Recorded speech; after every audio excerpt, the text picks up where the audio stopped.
अस्सलाम वालेकुम viewers, dear नाज़रीन एंड डियर स्टूडेंट्स, उम्मीद है आप सब खैरियत से होंगे। आज का हमारा उन्वान अल्लामा इकबाल की नज़म की तशरीहात हैं। ये जवाब शिकवा नज़म है।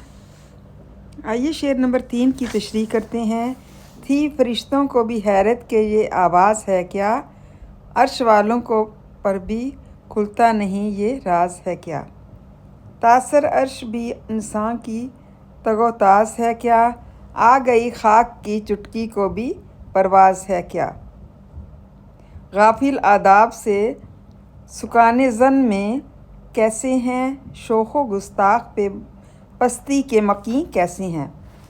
शायर नज़म के इस बंद में कहते हैं, अल्लामा इकबाल फरमाते हैं कि जब उसका नाला अर्शे बरी तक पहुंचा तो फरिश्तों को भी हैरत हुई कि ये आवाज़ कहाँ से आई। फरिश्ते भी हैरान थे कि ये फरियादी कौन है।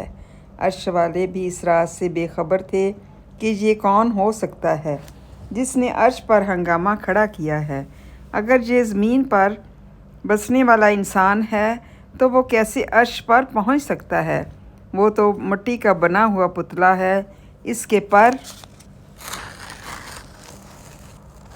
भी नहीं है।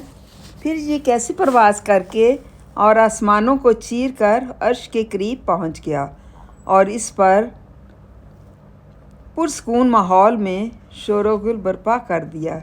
ऐसा लगता है कि ज़मीन पर बसने वाला इंसान बड़ा बेअदब है और इस बस्ती के बाशिंदे शरीर, गुस्ताख और अदब के असूलों से नावाकिफ़ हैं।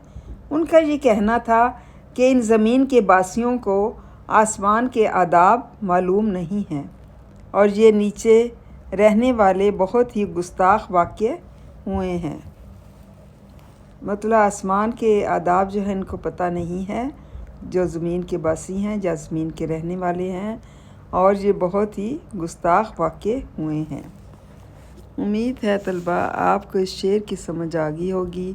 इसकी तशरीह को अच्छी तरह से याद करें, लर्न करें। थैंक यू एंड जज़ाकल्लाह खैर।